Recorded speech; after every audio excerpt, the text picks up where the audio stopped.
When we read about Jesus in the Garden of Gethsemane crying out to his Father, "Take this cup away from me," we assume that it was because he was afraid of the physical pain of the cross, but that is far from the real picture.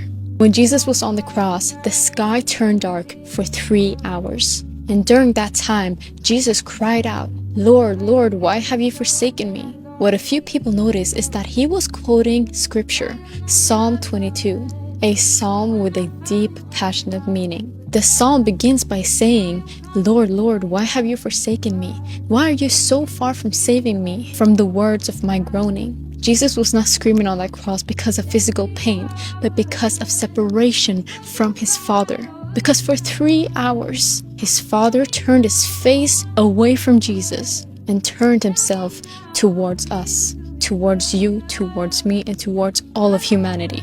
Jesus had lived his whole life with intimacy with his Father, and 3 hours without him literally broke him. It made him cry out loud, sweat blood, and he did that not for himself, but for us.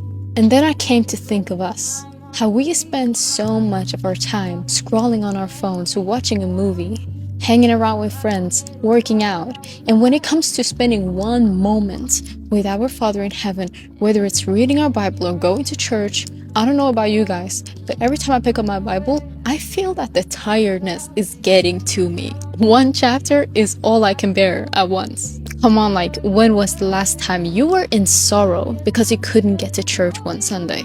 Not because of obligation, because you missed his presence. Jesus, he wasn't afraid of death. He wasn't afraid of pain. He wasn't afraid of the cross.